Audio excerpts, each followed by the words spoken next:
used for quite some time for scientific meetings. And basically, it's an alternative to giving a platform presentation. And it allows you to view a lot of different topics at once, or it allows the audience to pick and choose what they want to see. But when you're giving a poster, you have to be able to have high impact quickly. So you want a visually appealing, very easy to understand poster. That's the most difficult thing that students have trouble grasping, or when you're first putting your poster together, you need to think about it. And one thing I tell students in my lab is walk around the halls where you're doing your work and look at the posters that are up. What grabs you about the posters that are there? Which ones are the best posters and why? Which ones would you not necessarily read and why? And probably a lot of the things we talk about today will kind of correlate with that. But even knowing that, sometimes it's hard not to fall into some of those patterns, because making a poster is a lot different than giving a talk or writing a paper. So it's not something we do that much. So it takes a little bit of practice. So 800 words or less. Keep that in mind. The fewer words, the better. And that's one of the biggest issues that students will have, or people putting posters together will have. It's hard to let go of putting that entire abstract up there. It's hard to let go of all the details of your materials and methods. It's hard not to discuss ad nauseum what the outcomes are. Those are things you want to convey. That's great for when you write your paper, but you don't need to put that in your poster, because nobody's going to sit there and read a full scientific manuscript on the wall in small font. So that's not the point. You have to separate it. It's a compromise between a bunch of basically your results sections and your scientific manuscript in a way that's visually appealing, attractive, and gets people there to view your poster. Also, most sessions, scientific sessions, will have a time when you're assigned to beat your poster, and that's when people will mill around and talk to you. I've made some great collaborations based on posters, either viewing posters or presenting posters, where people who see the topic that I'm presenting on are interested in it, and they can come up and chat. And for students, it's a great way to meet faculty at other institutions or at your own institution. It's a great way to meet other students who are doing similar things. So it's just a really nice social interaction that you don't get from giving a presentation in a more formalized format. And then even if you're not standing at your poster, somebody can look at your poster. And I've often been at meetings where I'm really interested in the topic and jot down the information or circle it in my abstract book, or even take a copy of the poster with me so that when I get back I can contact those authors and ask them additional questions. So it's a nice format for advertising your work in a variety of different ways. And most people find it less stressful than public speaking, though if you are one-on-one with a mentor that you eventually want to work with, it can be kind of intimidating too. So it's not always completely stress-free. So what are we going to have on the posters that you guys put together? And Amy really gave you a format where you don't have to mess around with any of the configuration. It'll have a title, a short title, and you want a title that somebody's going to be drawn in by. Okay? Again, you don't want a 20-word title that describes very technically what you've done. You want to draw them there with something that really gets to the essence of your question. It's maybe provocative, it might be interesting, okay? And again, look at the titles on the posters around the hallway that you're at and say, if I saw this title in an abstract book, which one would I go to see? And try to model your title after that. An introduction to the question, the results in graphical form. So pictures, pictures, pictures. This is the time when you want to use pictures to tell your story. You want your graphs to be clear. You want to spend most time on your data presentation for your posters so that you can easily go through and describe what it is your results are demonstrating. Discussion of the findings and implications, acknowledgments, key references, which is sometimes optional, and sometimes an abstract, though you don't want to publish your complete abstract. Usually that's not going to be, it's not going to be value added. Sometimes you're required to put it in by the format of the meeting, but and then if you do, you want really a basic abstract. You don't want a full-blown 250-word abstract. That's not going to be that useful for you. So tools, and I think Amy sent a PDF of this out to you. So scientific poster design on this website. Colin Purrington's Designing Conference Posters. This is a very useful reference. Dr. Dow found this, and it's well written, it's engaging, and it gives you the rationale for the recommendations. You can most people use PowerPoint. You're basically taking one slide and you're resizing it to be the size of your poster, and you're putting the words on there. There's a little bit of difficulty in that because if you display it at 100%, it's, you get one word per page. It's a really big font. You can't see the whole thing, so you have to decrease the size of your slide down to 17%, and then it looks really tiny. But it's still the best tool we have most of the time. There are other tools, and you guys, I'm sure, those of you that are technically savvy know a lot more about this than I do. I've never done this, but apparently Dr. Dow has pimped his poster, or he recommends doing it. So I'll take him at his word that that's a useful approach. And then this, again, look at the posters around the buildings in the college, and whenever you're somewhere, I've kind of made it a habit to do that, and it's helped me to identify some useful tools that people thought of that I can steal. So again, shorter is better. Shorter, I've bolded some of these things. Justify to the left. Sometimes using bullet points can be useful because it really draws out each specific comment you want to make, and it makes it look like there's less text. There's some font recommendations. I like, so Helvetica Times for the titles and serif font for the text. Arial and Helvetica are my favorite, but it's just personal preference. Now, I'm giving you these guidelines, but if you go back and your mentor says this is all crap, then of course follow what your mentor says. And if you haven't already figured it out, scientists all have their different opinions about how to do things. Your mentors are all successful scientists, so that if they have preferences, for sure follow what they're recommending. These are things that Dr. Dow came up with, and I've added some editorial comments of mine, but pretty much we were in agreement with things that you should consider. But this, I would say, the font is more of a personal preference. So if your mentor wants Courier, that's fine. So this is something that is kind of tricky, and I sometimes do this in the manuscript figures as well. You want your legends to say what it is that the people should conclude, and I'll go through some examples. Well, I'll go through that in a minute. But this is a way to help your reader, your viewer, see what it is you should be concluding from the figure. It helps them understand your data more quickly than if they just read a description and then have to read what you did and then have to come to their own conclusions on their own. Of course, you want to make sure they're accurate. You don't want to tell them a result that's not really evidenced in the data. You want to be clear that you're demonstrating what it is you're saying. You want the results to be obvious, so you want big full-size graphs or images. Don't scrimp on the size here. And then you may be tempted to put some really cool background with stars or fireworks or a picture of an animal or something. Those are usually really distracting from your message. So try to be conservative and go with a light background. And then the other thing that happens every year, we'll have one of you or more of you.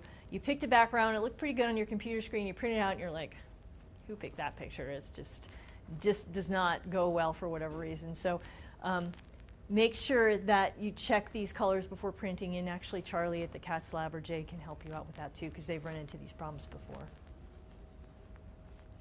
So make the title interesting and informative. Convey the issue, the approach, or the system, 1 to 2 lines.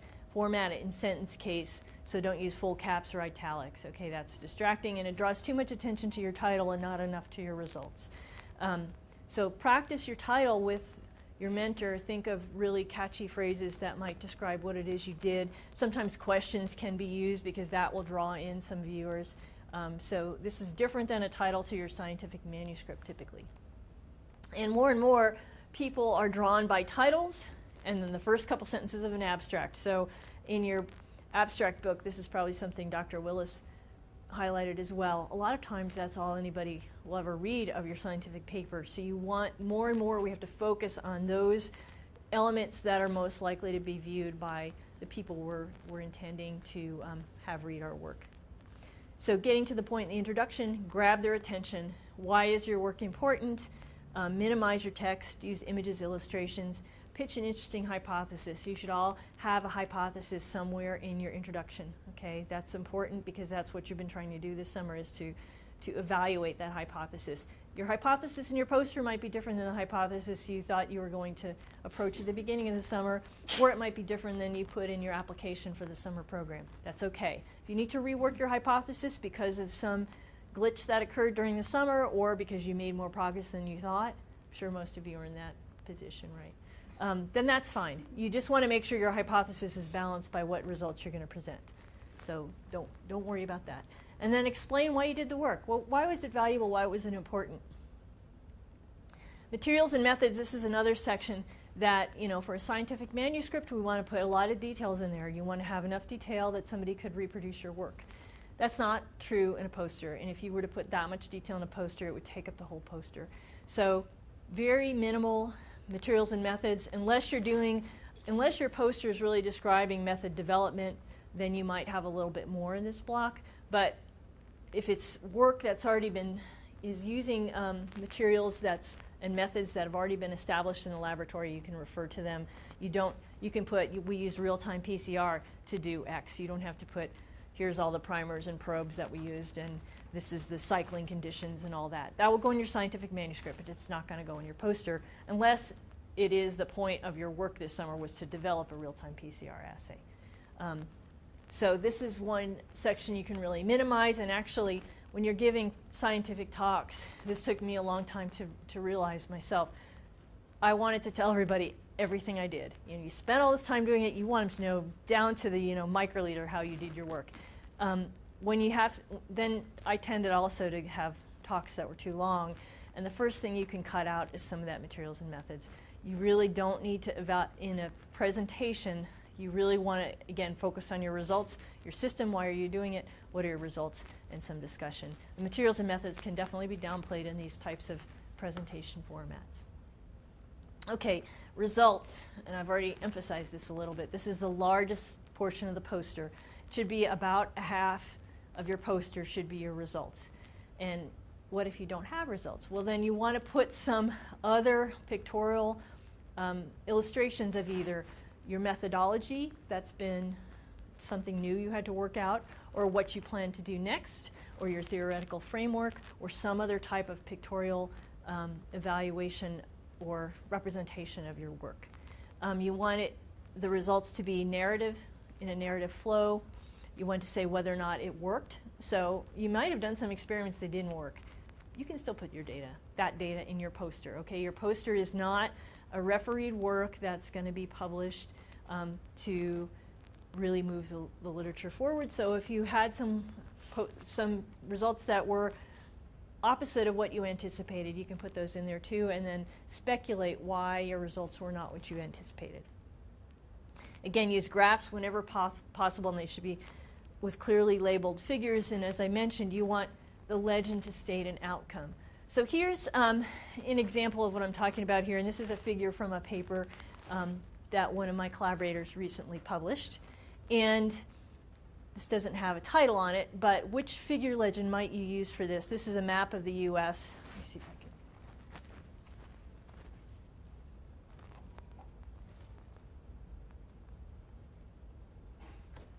can. Ooh, that's pretty dark. Okay, so these aren't showing up completely, but here's Australia, Singapore, the US with different blocks, and then here's some prevalence data.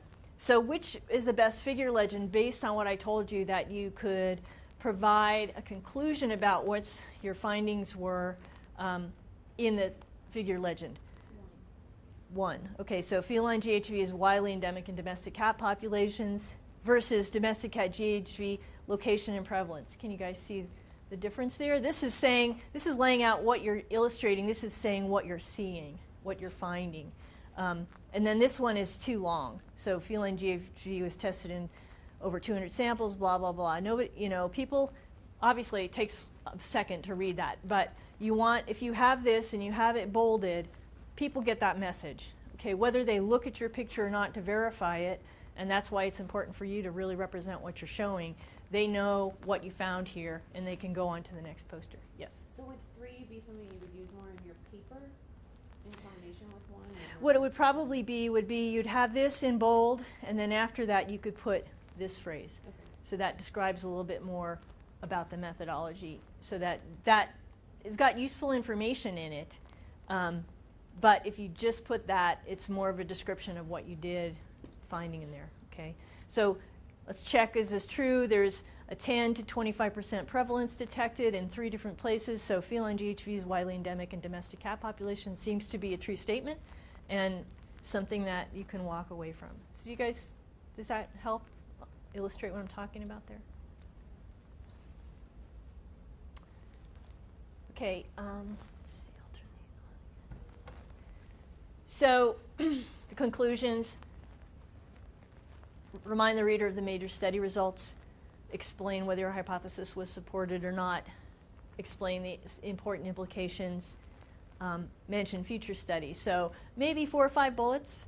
And then this is near the top of the poster, not the bottom. This is going to vary, though, depending on what formatting you have, and it may even be in the format we've sent you. The conclusions are more towards the bottom. Literature and acknowledgments. So again, these are something you're going to have in your scientific manuscript, but you just want to limit these. These can be in smaller font. They're in the corner. They're in an inconspicuous place. People are not, you want to acknowledge the resources you've used, but it's not the most important part of a poster. Again, a poster is a snapshot in time. It's not a publication.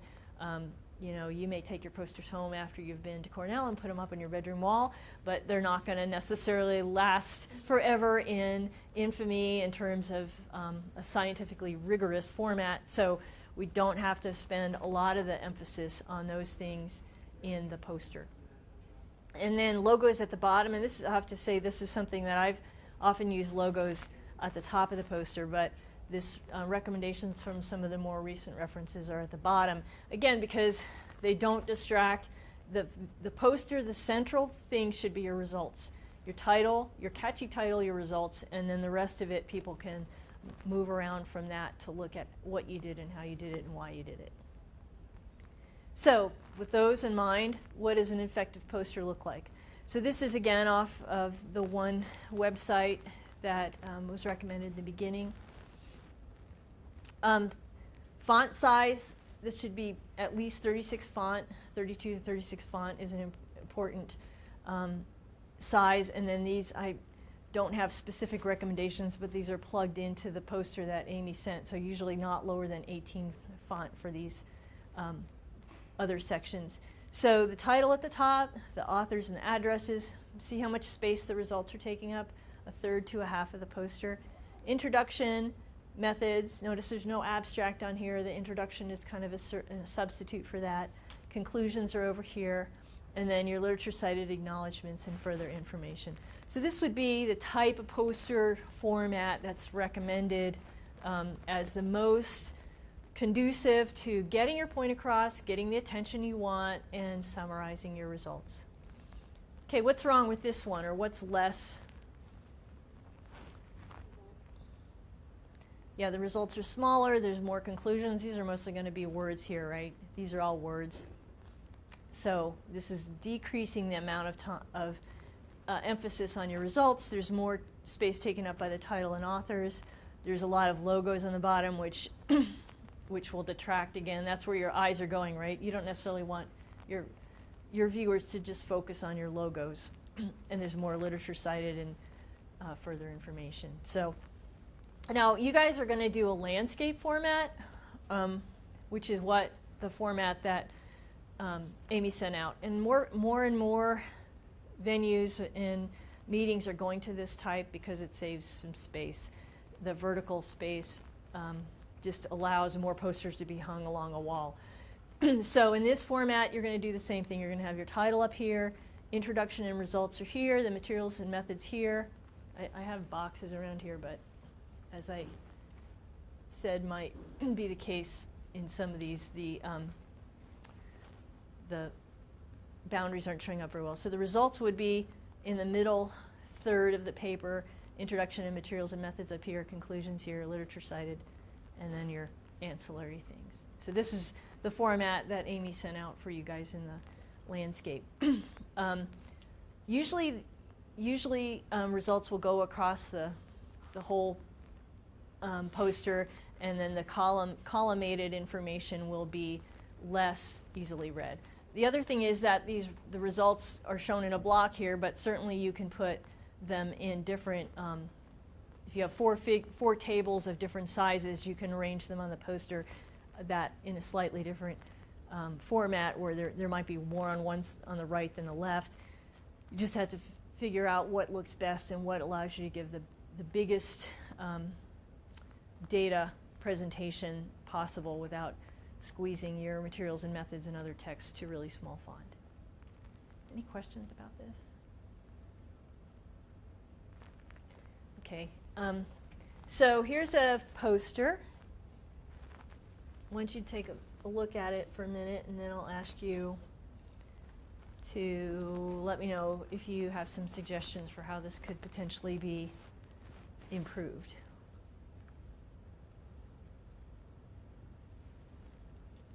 Anybody see anything they'd suggest?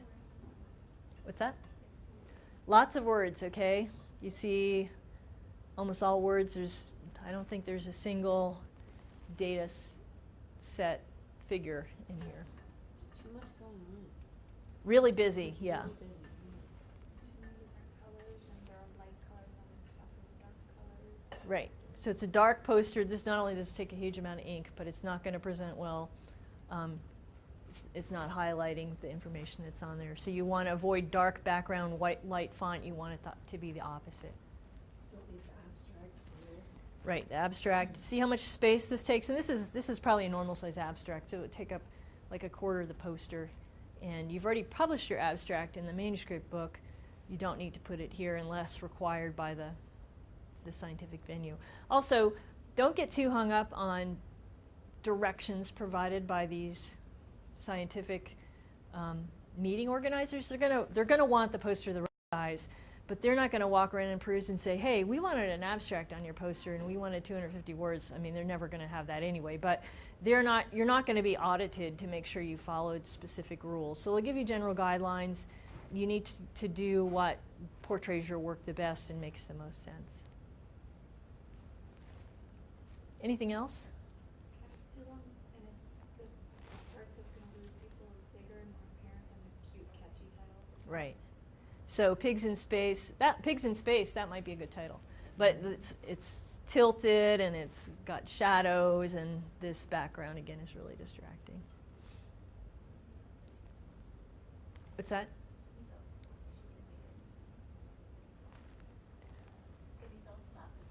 Oh yeah, results are only one little small part and they're all words.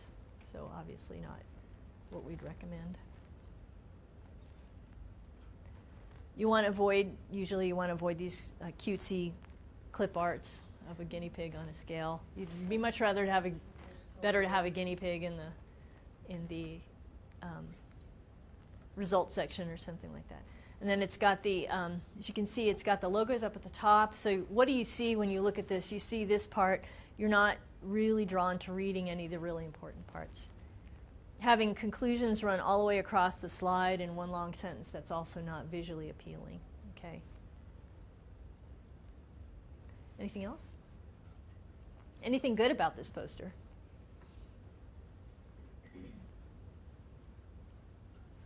Not at all. I don't know. I think the title isn't so bad. I like the pigs in space thing. That would be something that I'd maybe want. If I had any interest in, well, you might want to say guinea pigs instead of regular pigs, because I think that's what they used. But it does convey some kind of interesting concept of what might have been going on in this work.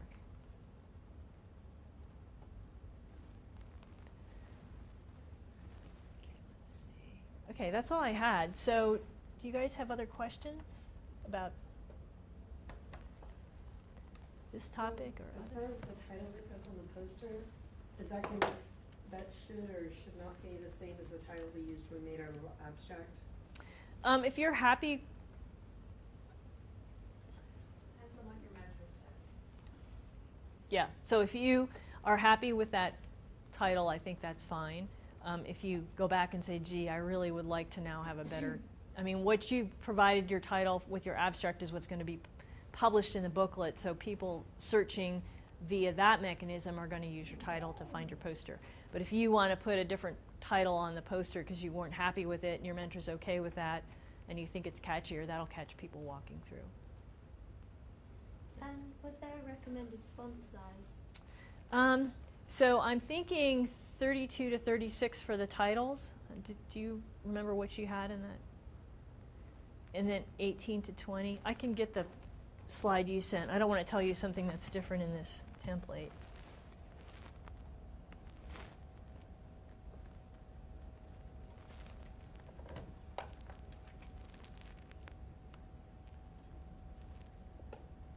So the template you sent out, Amy, was what's recommended? No, the template was just a rough guide. Oh, okay. They didn't recommend the font sizes on the title, but, generally keep it aesthetically pleasing and, so that it fits within the space and doesn't come right up to the margins. So this one has, the title font is 80, the authors and addresses is 48, the bolded title of the subsections, for example, Introduction, Materials, Methods is 36, and then the text is 24. So that's pretty big. That's probably the biggest you'll be able to fit. Again, your mentor may have preferences on this, so I don't want to be too prescriptive, but you definitely don't want to go below 18. That's about the smallest you can go and still have font that's going to be, because if you print out 18 on a piece of paper, that's the same size it's going to be on the poster.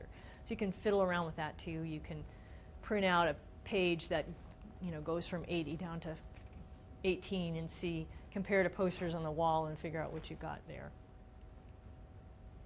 When the posters are printed, are there margins built in the printing, the way it's printed, or do we have to be aware of? Yeah, that's a good point. I don't know. I think the posters they want are 35 and a half.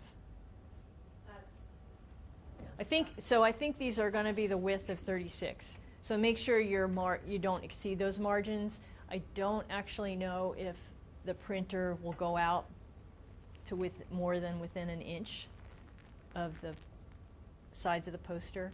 So we can find out more about that and send to you. That's a good question. The other thing that we run into sometimes is formatting between Mac and PC. So that may be why Charlie needs you to go over there with your file to make sure that when he opens it up on his machine, which I believe is a PC, that it actually will be representative of what you put if you developed yours on a Mac. Sometimes the colors change, sometimes some of the font shifts around. So that's a problem that we see sometimes, depending on the program and version of PowerPoint you use to create your poster. I'm actually using graphic program, the vector program, to make my poster, and I'm wondering if there's a preferred extension that printer wants. Charlie can only accept either PDF or the Adobe or PowerPoint. Okay. So you'll have to convert to PDF, and when you convert to PDF, make sure that there's no odd things, because everything shows up. Okay. Yeah, make sure it's the right size is the main thing. Because I think this printer it prints out from a roll of 36-inch paper. So if you have a 40-inch poster, it's going to not fit. No, I was looking up because for poster, they're different extension comes with different quality. So Oh, I okay. wanted to go with the best quality thing, and then I was wondering if Charlie can accept that. So then what you'll probably have to do is take that, like if it's JPEG or something, and then convert it to PDF. So you can still go with high quality, but then print it out as PDF. Does that make sense? Yeah. Okay. I'll figure it out. Okay, good.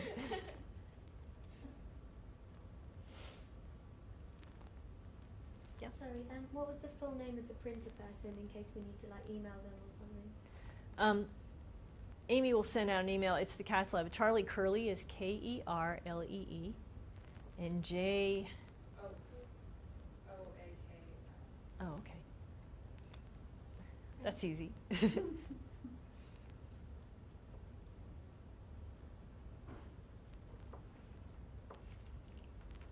else? Okay, great. Well, thanks, you guys. Any other questions, let us know.